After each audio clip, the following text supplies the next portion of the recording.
Shalom, selamat pagi. Puji nama Tuhan kalau saat pagi hari ini kita masih diberi kesempatan untuk memuji dan memuliakan nama Tuhan. Kita siapkan hati kita untuk memuji, untuk menyembah Tuhan Yesus kita yang sangat baik dalam kehidupan kita. Oleh sebab itu, kita siapkan hati kita dengan sungguh-sungguh. Biarlah Roh Kudus Tuhan menyertai dalam setiap hati kita.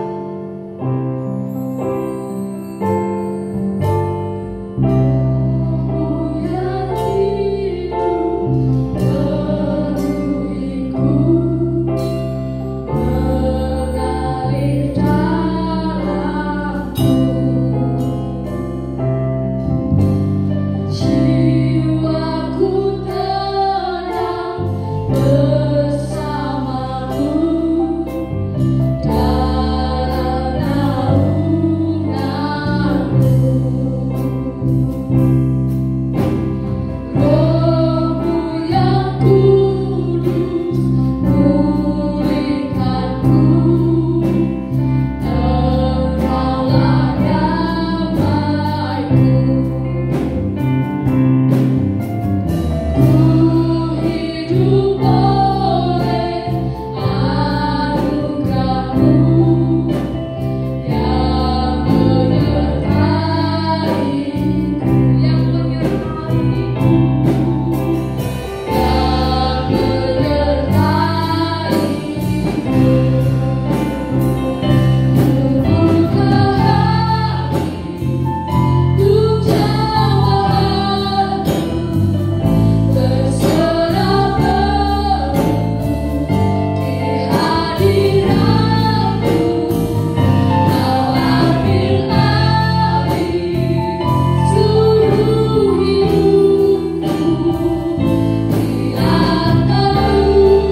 bahwa Tuhan memiliki kasih setia yang sangat besar dalam kehidupan kita, dan kasih setianya tiada berkesudahan bagi setiap kita yang percaya. Amin.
walaupun saat ini banyak perkara, tapi Tuhan tetap mengerti dan peduli akan kehidupan kita.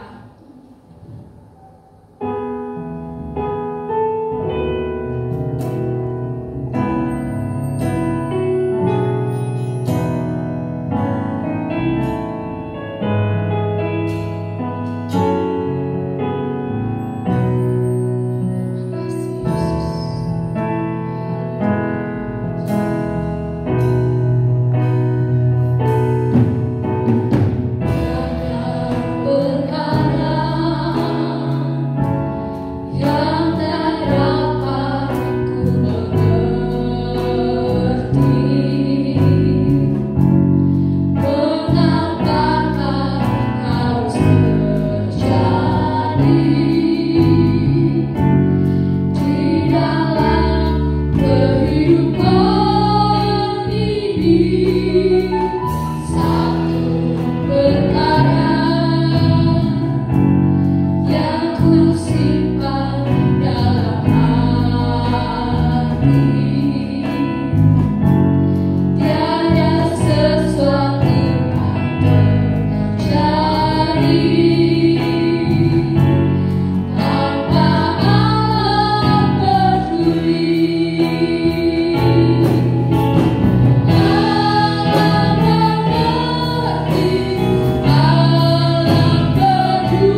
kasih Tuhan Yesus, karena kami memiliki Tuhan seperti-Mu, Allah seperti-Mu, Allah yang peduli.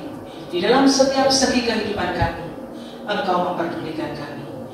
Kami sadar atau tidak sadar, Engkau tetap memperdulikan kami, Tuhan.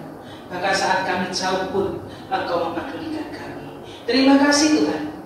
Pada pagi hari ini kami boleh berkesempatan untuk kembali mendengarkan firman-Mu. Berkati anak-anak-Mu yang mendengarkan firman-Mu, baik di tempat ini, di gereja ini, maupun yang ada di rumah. Kiranya semuanya tidak luput dari berkat-Mu. Terima kasih Tuhan, urapi hamba-Mu, kudusan hamba-Mu, kiranya hamba-Mu boleh menyampaikan isi hati-Mu. Di dalam nama Tuhan Yesus Kristus, kami sambut firman-Mu. Amin. Shalom, selamat pagi saudara-saudara. Terima kasih kepada Tuhan jika pada saat hari ini saya boleh kembali menyampaikan firman Tuhan melalui online, ya. Walaupun harus bekerja double, tapi saya lakukan dengan sukacita untuk hormat kemuliaan nama Tuhan. Saudara, bacaan kita pada pagi hari ini di dalam Injil Lukas 24 ayat 13 sampai 35 yang berjudul Perjalanan ke Emmaus. Saudara, pernahkah saudara mengalami kegalauan karena harapan yang kandas? Hal-hal berkat besar yang nampaknya sudah di depan mata, yang sudah tinggal kita raih, ternyata lenyap, hancur lebur, tak bersisa. Ada kerinduan-kerinduan yang tampaknya, oh ini pasti sukses, ternyata hilang tanpa bekas. Tentu hal ini membuat kita menjadi bingung, bahkan galau tingkat dewa, kata anak-anak zaman sekarang. Tidak ngerti harus berbuat apa, harus ngomong apa. Semua serba tidak pasti, semua gelap. Nah, kurang lebihnya perasaan ini juga dialami oleh dua orang murid Yesus, yang salah satunya bernama Kleopas. Satunya lagi tidak dicatat oleh Injil Lukas, tetapi ada perkiraan yang satunya lagi itu bernama Simon. Mungkin Lukas tidak mencatat satunya lagi, itu bisa diganti dengan nama saya, nama saudara. Itu dua orang murid yang sedang bingung. Kenapa? Kok bingung? Bagaimana tidak bingung? Mereka sudah melewati masa yang begitu sulit. Guru yang mereka pandang hebat, berkuasa, orang sakit disembuhkan, orang mati dibangkitkan, ya, orang lapar dikasih makan, angin ribut diredakan, hanya dengan kata-kata diam, langsung reda. Dan ini tidak bisa memang ditiru oleh orang-orang lain. Hanya Yesus yang bisa mendiamkan angin topan yang bergelora. Nah, dari pribadi Yesus yang seperti ini, banyak murid Yesus tidak hanya 12 saja, banyak murid yang lain mengharapkan, wah, orang ini tepat kalau jadi Raja Israel. Pasti dia sanggup mengalahkan orang-orang Romawi yang saat itu menjajah Israel. Namun tanpa mereka juga, sang idola ini di hari Jumat kelak mengalami satu kematian yang tidak biasa. Dia dibunuh, dan cara pembunuhannya pun itu sungguh luar biasa. Diperlakukan lebih buruk dari binatang, dan itu terjadi di depan mata mereka. Bagaimana mereka tidak shock? Dan akhirnya sang idola ini yang biasanya berkuasa menjadi lemah lulai, tak berdaya, tergantung di atas kayu salib. Sungguh ini merupakan pukulan yang berat bagi para murid saat itu. Tidak luput juga bagi Kleopas. Dia sangat terpukul.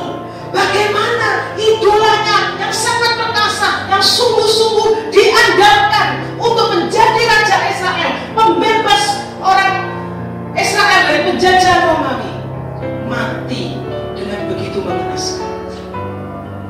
Ditambah lagi ada berita di hari yang ketiga, murid-murid perempuan berteriak-teriak bahwa mayat Yesus sudah tidak ada. Ada berita kebangkitan. Mereka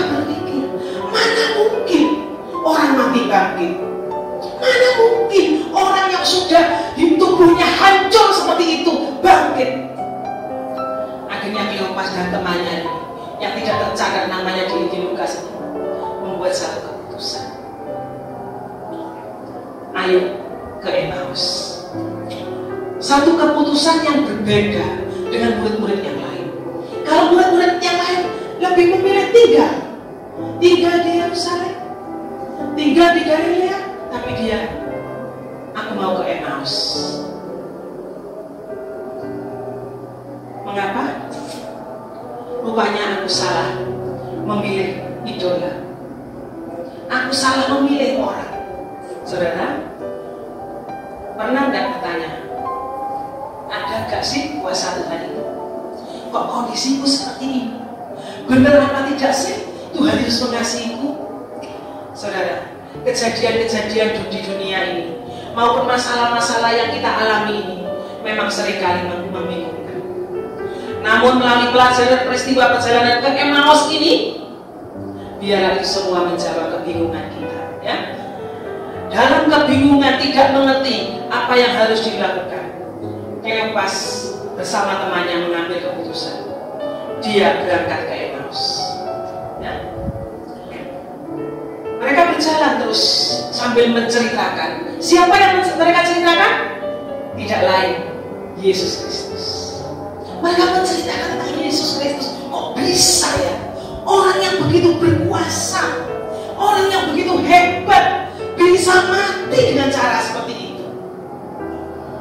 Ditambah lagi, teman-teman kita berhalusinasi, katanya dia bangkit, omong kosong itu. Mereka terus memperbincangkan tentang Yesus. Nah, pada saat mereka berbincang-bincang itu, ada satu orang yang hadir. Siapa saudara yang hadir? Ya, Tuhan Yesus hadir di tengah-tengah mereka.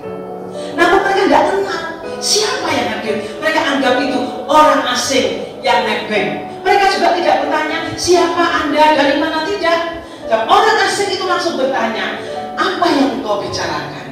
Dan orang itu menceritakan tentang bagaimana Yesus, tentang bagaimana penyaliban, tentang bagaimana dia mati yang demikian sengsara, dan bagaimana berita-berita yang dibawakan oleh murid-murid bahwa dia bangkit. Mereka tidak tahu itu Tuhan Yesus. Kenapa saudara? Mereka tidak tahu kalau itu Tuhan Yesus. Kenapa? Ada yang bisa menjawab? Ya, jawabannya di dalam pikiran mereka, Yesus mati. Yesus mati. Nah, ada satu hal yang menarik di sini ya. Pada saat mereka membicarakan Yesus, siapa yang datang? Yesus. Nah, ini bisa menjadi pelajaran bagi kita. Kalau kita membicarakan Tuhan, membicarakan firman Tuhan, memuji Tuhan, berbicara tentang Dia, Dia datang saudara di tengah-tengah kita. Keterbatasan kita tidak bisa melihat Dia. Tapi jangan lupa juga, kalau kita membicarakan hal-hal yang negatif, hal-hal yang jahat, hal-hal yang buruk, gosip-gosip buruk, siapa yang datang? Iblis yang datang. Sebab itu, mari saudara, dari sini kita belajar, jangan berbicara hal-hal yang jelek. Di dalam tiap kesempatan, ayo bicarakan tentang kebaikan Tuhan, bicarakan tentang kasih Tuhan, bicarakan tentang kuasa Tuhan, bicarakan tentang pengharapan-pengharapanmu kepada Tuhan. Dan percaya, kalau kita terus berbicara tentang hal-hal yang baik, maka kehidupanmu juga akan menjadi baik. Amin. Kenapa? Dia datang. Nah saudara, Tuhan Yesus itu pribadi yang luar biasa. Melihat murid-muridnya tidak kenal dia juga tidak marah. Coba kalau saya tidak dikenal datang ke rumah orang, tidak dikenal ke rumah saudara, ke rumah Pak Edi misalnya, tidak dikenal ke rumah Erwin, tidak dikenal, wah tersinggung saya. Sudah berapa lama bergaul dengan saya, kok tidak kenal saya? Tuhan Yesus ini bukan pribadi yang gampang tersinggung. Dia dengarkan cerita murid-murid itu dari A sampai Z, dan dia akhirnya tidak membiarkan murid itu di dalam ketidakmengertiannya. Kalau Tuhan Yesus hadir di dalam hidup kita, Dia tidak membiarkan kita di dalam kegelapan kita. Amin. Nah, saudara, di ayat yang ke-25 Lukas 24 ya. Lalu ia berkata kepada mereka, "Hai kamu orang bodoh, betapa lambannya hatimu, sehingga kamu tidak percaya segala sesuatu yang telah dikatakan para nabi. Bukankah Mesias harus menderita semuanya itu untuk masuk ke dalam kemuliaannya?" Tuhan Yesus menegur Kleopas dan temannya. Betapa hati mereka bodoh, lamban artinya sulit, tarumi, telah mikir, sulit mengerti tentang apa? Firman. Karena apa? Mereka menjadi bodoh dan lamban. Karena mereka itu tidak percaya apa yang dikatakan firman Tuhan. Banyak orang Kristen sudah lama ikut Kristen tidak memiliki kepercayaan yang teguh kepada firman. Nah, ketidakpercayaan terhadap firman Tuhan menjadikan orang bodoh dan lamban untuk memahami tentang hal-hal yang terjadi dalam kehidupan ini. Oleh sebab itu Rasul Paulus mengingatkan kepada jemaat yang di Efesus, yaitu Efesus 5 ayat 17, "Sebab itu janganlah kamu bodoh, tetapi usahakanlah supaya kamu mengerti kehendak Tuhan." Teguran Tuhan Yesus ini bukan kemarahan, tetapi mengajak muridnya untuk lebih memperhatikan lagi firman Tuhan. Jangan hanya bersandar pada pengertian sendiri, jangan hanya bersandar pada keinginannya sendiri, mau menjadikan Yesus sebagai Raja Israel. Harus mengerti bahwa di dalam segala perkara, di dalam segala kejadian, Tuhan memiliki rencana yang besar. Melalui penderitaan dan kematian Tuhan Yesus, Tuhan punya rencana yang besar, yaitu karya penebusan. Dan setelah itu, Filipi 2 ayat 10-11 mengatakan, Dia ditinggikan sehingga namanya di atas segala nama, semuanya bertekuk lutut di dalam namanya. Jadi dia tidak hanya menjadi Raja Israel, dia menjadi Raja baik di bumi ini sampai di surga. Dia yang tertinggi. Tuhan menyerahkan semuanya di dalam nama Yesus. Dan siapapun yang percaya kepada dia akan menerima kehidupan yang kekal, akan menerima kemuliaan. Demikian juga pagi ini, saudara-saudara. Jika ada harapan-harapanmu yang belum terpenuhi, bahkan nampaknya kandas, mengertilah, percayalah, Tuhan punya rencana yang jauh lebih mulia. Sebab itu, mari, bagaimana kita mengerti rencana Tuhan yang mulia ini? Kita bergaul akrab dengan Dia melalui firman Tuhan. Percayai setiap firman yang dibaca, amini, imani, dan berdoa, minta supaya Roh Kudus itu menyatakan pengertiannya di dalam kehidupan kita, menyatakan kehendak Tuhan di dalam kehidupan kita, sehingga kita menjadi orang yang mengerti, tidak bingung, tidak galau. Walaupun mungkin kondisi sulit seperti saat-saat ini, mari dekat Tuhan, bertahan, jangan ambil keputusan yang salah.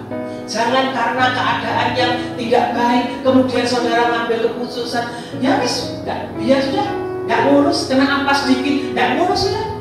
Jangan saudara kehilangan kemuliaan. Tapi satu hal lagi, Tuhan Yesus itu pribadi yang sangat baik. Dia tidak membiarkan murid-muridnya tinggal di dalam ketidakmengertian. Dengan caranya, dia akhirnya menyatakan siapa dirinya. Begitu sampai Emmaus, hari sudah petang. Yesus seolah-olah mau berjalan, tapi dua murid ini bilang, jangan, mari bermalam di tempat saya. Jangan, mereka agak memaksa, jangan. Sebab mereka sudah merasakan betapa berbincang-bincang dengan Yesus itu sesuatu yang menyenangkan, membuat hati mereka berkobar-kobar, membuat pikiran mereka tercerahkan. Tapi itu mereka masih ingin lagi. Jangan, mari masuk. Nah saudara, ini patut dicontoh. Undang selalu Yesus masuk di dalam hati, di dalam rumah tangga. Maka dia akan menyatakan dirinya, dia akan menyatakan kemuliaannya. Di dalam Injil Lukas 24 ayat 30 dikatakan apa?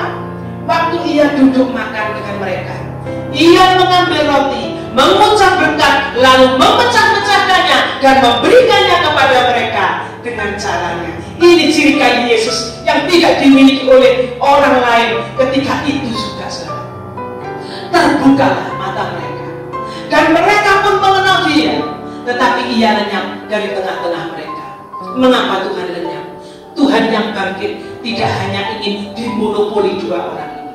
Dia harus menemui muridnya yang lain juga, yang juga kurang lebihnya dalam kondisi kebimbangan. Nah, saudara, apa yang terjadi? Setelah mereka tahu, ya ini Yesus, hati mereka meluap-luap. Saat itu juga mereka sukacita kembali lagi ke Yerusalem. Saudara, perjumpaan dengan Tuhan mendatangkan sukacita.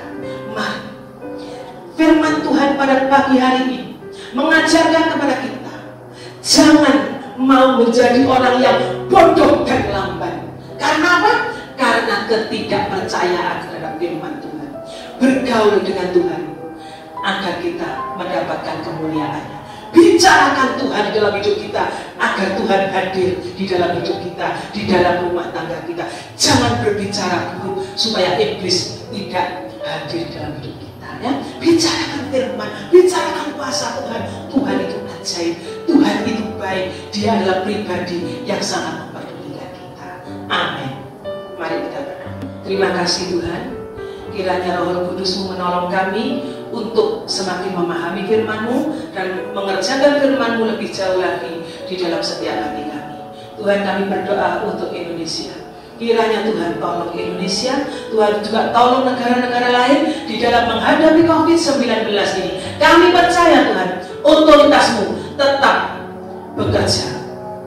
Dan Engkau Tuhan akan menolong setiap anak-anak-Mu yang berharap kepada. Kami percaya Tuhan. Dan melalui firman-Mu, biarlah Roh Kudus-Mu menolong kami untuk kami menjadi orang yang bijaksana, tidak bodoh, tidak lamban, namun kami memiliki iman yang hidup terhadap firman-Mu, keyakinan yang penuh terhadap kuasa-Mu Tuhan, terhadap pribadi-Mu yang sangat memperdulikan kami. Kami serahkan seluruh jemaat-Mu Tuhan di dalam menghadapi COVID-19 ini. Kiranya tetap pemeliharaan-Mu Tuhan, kehadiran-Mu boleh senantiasa dirasakan oleh seluruh jemaat-Mu, khususnya mereka yang melayani-Mu, mereka yang tetap bersandar kepada-Mu, tidak akan pernah Engkau tinggalkan. Terima kasih Tuhan, pagi ini sungguh luar biasa bagi kami. Kami percaya Engkau tetap menyertai kami pagi ini sampai selama-lamanya. Di dalam nama Tuhan Yesus Kristus kami berdoa. Amin.